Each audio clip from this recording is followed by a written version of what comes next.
What's that sound? It's For Amusement Only, the EM and Bingo Pinball Podcast.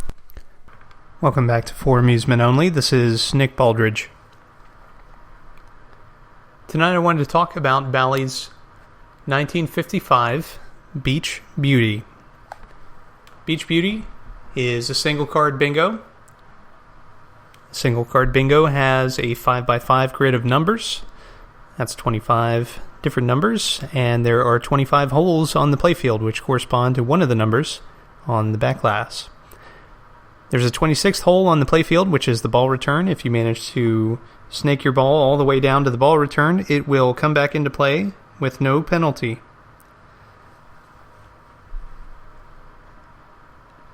This game also has super cards.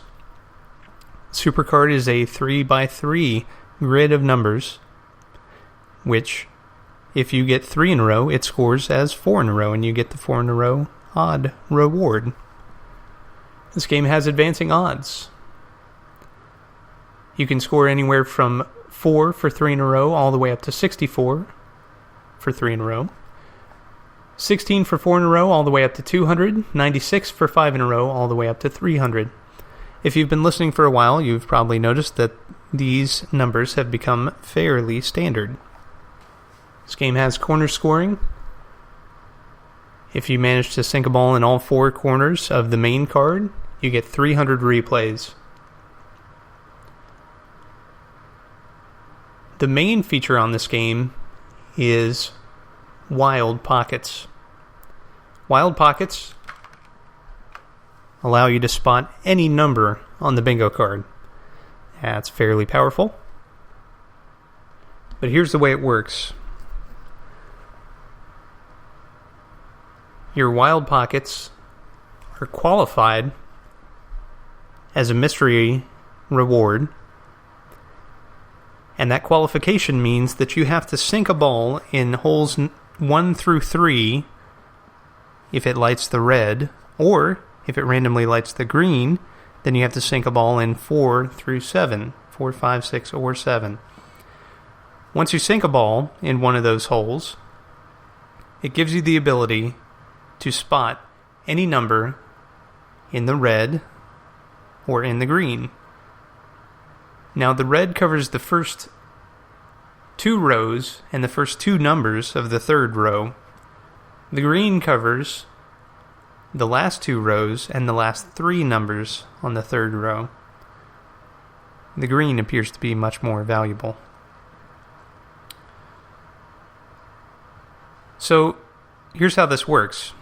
If the machine lights the red wild pocket, and I sink a ball in hole number 2, and I turn the dial to spot, let's say, the number 14, well, 2 is no longer lit on the backglass. And because I already have a ball in that pocket, there is no possible way for me to earn a 2. If I land a ball in number 1 or number 3, it does not give me an extra spotting ability. That's just the way it is. And similarly, because the game can only give you red or green, there's no way to spot every single number every single game. Instead, the game will randomly award you a chance to earn either the red spotted numbers or the green, and you must earn that, and then you can play it. But as I say, the number that you first make will no longer be active.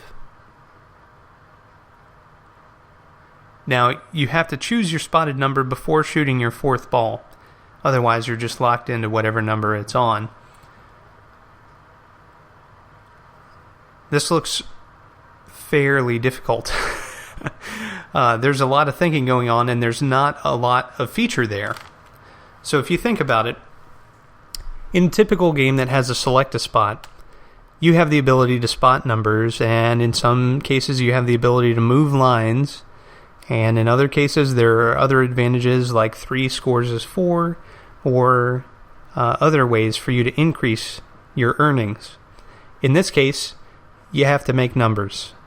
It gives you one chance, possibly, to get an extra number, but You have to think and plan ahead, make sure you know that you need that number, and then go from there. So, in my mind, this is a fantastic game that has a whole lot of longevity, because you will have to think before shooting every ball. As I've mentioned, I'm a fan of those types of bingos. And you have to plan ahead, way ahead. This game has a lot of strategy compared to even some of the other bingos, which they are all very strategic in their gameplay. So, let's talk about artwork. This game has some of the best advancing odds that I've seen. There is a house right on the beach, and the odds are actually drawn as if flat up against the wall. There's a boat leaning against the wall, which has odds on that. A couple of sailboats, which are parked on the beach. There are odds on the sails. A big docking post has odds. A beach umbrella. And a cabana or something. I'm not really sure what that is. But it's kind of a trapezoid shape. And on two sides of it, there are the last two sets of odds. In front of all those odds, there are a couple of beach towels, and there are 4 women. One is leaning up against a wall. 2 are either sitting or reclining on the towels, and then the 4th is standing up and stretching. In the distance, we can see the ocean, a lighthouse, beautiful blue sky and clouds, the wind moving it all, and many, many seagulls flying around. You can just hear them now, can't you?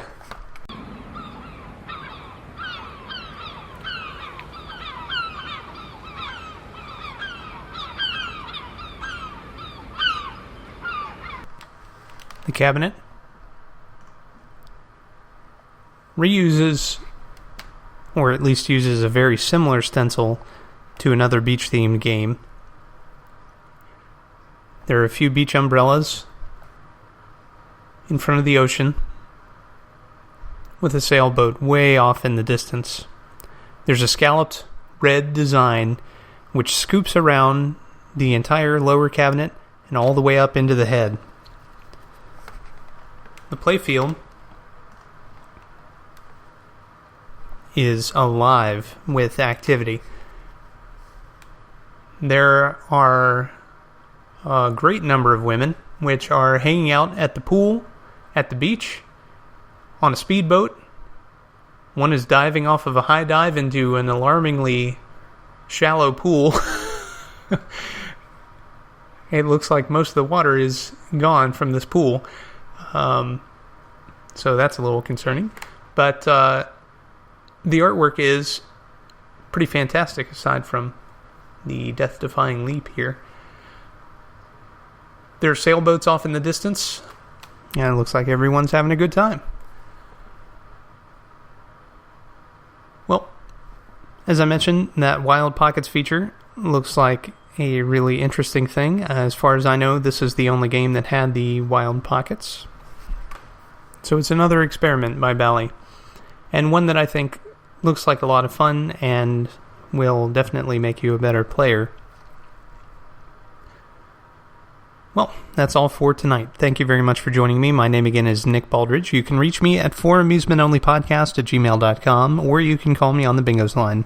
That's 724-BINGOS1, 724-246-4671. You can listen to us on iTunes, Stitcher, Pocket Cast, via RSS, on Facebook, on Twitter at Bingo Podcast. You can follow me on Instagram, also at Bingo Podcast, or you can listen to us on our website, which is foramusementonly.libsyn.com. Thank you very much for listening, and I'll talk to you next time.